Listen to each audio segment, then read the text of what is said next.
Pernah nggak sih Anda dihadapkan sama pilihan yang rumit? Mau milih laptop baru, atau mungkin kandidat terbaik buat sebuah posisi, atau bahkan sekedar nentuin tempat liburan. Nah, ternyata ada loh sebuah metode klasik yang ngelihat masalah ini dari sudut pandang yang sama sekali beda. Namanya weighted product, atau kita sebut aja WP. Coba deh renungin pertanyaan ini sebentar. Anda itu tipe yang mikir, oke nggak apa-apalah ada kurangnya di satu sisi, kan bisa ditutupin sama kelebihannya yang luar biasa di sisi lain. Atau Anda tipe yang, wah, satu aja kekurangan fatal bisa ngerusak semuanya. Jawaban Anda itu sebenarnya jadi kunci buat kita ngebongkar inti pembahasan kali ini.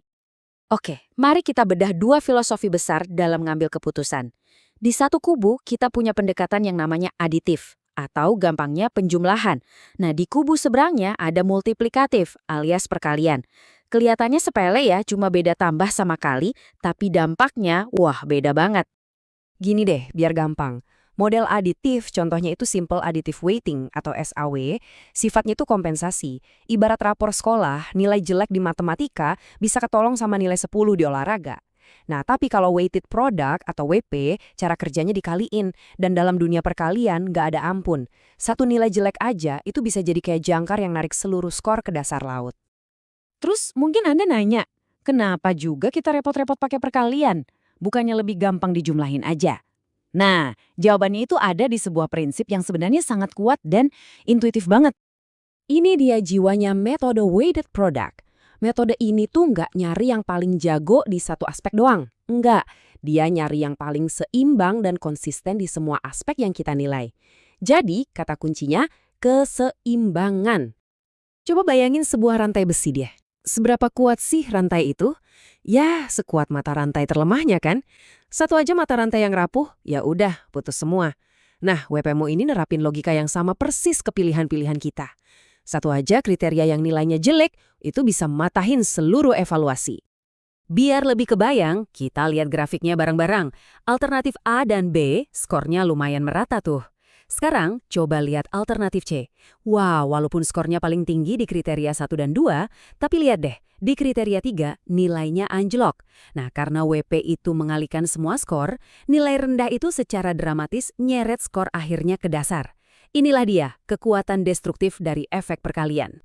Oke, sekarang kita ngintip dapurnya dikit yuk. Eits, jangan takut dulu sama rumusnya. Karena logika dibaliknya sebenarnya sangat elegan dan, menurut saya, cerdas banget.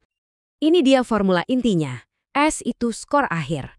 Nah, simbol yang kayak garpu taman kebalik itu, P, itu artinya produk, alias hasil perkalian dari semua komponen di sebelahnya. Jadi, kita tuh cuma perlu ngaliin setiap nilai kriteria, yaitu si X, yang udah dipangkatin sama bobotnya, si W. Simple kan? Nah, ini dia nih bagian paling jenius dari WP. Metode ini punya cara yang super efisien buat ngurusin kriteria yang kita suka, kita sebut aja benefit, dan kriteria yang kita hindari, atau cost. Semuanya beres tanpa perlu proses normalisasi yang ribet. Caranya begini, buat kriteria benefit, kayak kualitas misalnya, bobotnya kita kasih positif. Tapi, buat kriteria cost, kayak harga, bobotnya kita jadiin negatif. Sebuah angka kalau dipangkatin bilangan negatif, kan hasilnya jadi pembagi. Jadi makin tinggi harganya, justru makin kecil skor akhirnya. Cerdas dan efisien banget. Biar nggak ngawang-ngawang, kita langsung coba terapin ini ke sebuah contoh kasus ya. Bayangin aja, kita lagi ngevaluasi kandidat buat program beasiswa. Oke, kita punya 3 parameter. IPK sama kehadiran itu jelas benefit. Makin tinggi nilainya, ya makin bagus. Nah, terus ada penghasilan orang tua. Dalam kasus ini, kita kategorikan sebagai cost, yang artinya nilai yang lebih rendah justru dianggap lebih baik atau lebih prioritas. Jadi, poin kuncinya di sini. Bobot 0,2 buat kriteria cost tadi, di dalam perhitungan WP akan diubah jadi pangkat minus 0,2. Artinya apa? Secara matematis, ini berarti makin besar angka penghasilan orang tua, hasil pemangkatannya bakal makin kecil. Otomatis, skor total kandidat itu juga jadi turun. Nah, inilah cara cerdas WP menangani kriteria cost. Oke, kita udah paham cara kerjanya. Sekarang, pertanyaannya, di mana sih metode ini paling berguna? Dan apa aja jebakan-jebakan yang harus kita waspadai? WP ini cocok banget buat situasi di mana konsistensi itu harga mati. Contohnya, pas milih vendor. Harga super murah jadi nggak ada artinya ya kalau kualitas barangnya nol.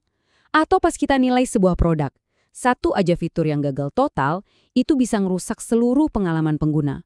WP jagoannya di sini.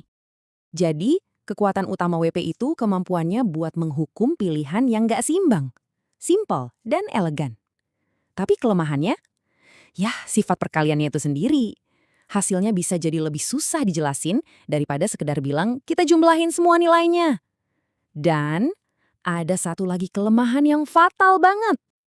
Ini dia nih, tombol nuklirnya WP. Karena semua angkanya dikalikan, kalau ada satu aja kriteria yang nilainya 0, maka boom, skor akhirnya udah pasti 0. Alternatif itu langsung gugur, titik. Nggak peduli sebagus apa nilainya di kriteria lain. Ini bisa jadi fitur yang sangat kuat, tapi bisa juga jadi jebakan yang super berbahaya. Pada akhirnya, milih antara menjumlah dan mengalihkan itu bukan cuma soal matematika loh. Ini adalah cerminan dari filosofi kita sendiri dalam mengambil keputusan. Slide ini ngerangkum semuanya dengan sempurna. Metode aditif kayak SAW itu sifatnya pemaaf. Kelemahan di satu tempat bisa ditebus sama kelebihan di tempat lain. Cocok buat keputusan yang butuh fleksibilitas. Sebaliknya, metode multiplikatif kayak WP itu penuntut. Kelemahan adalah dosa besar.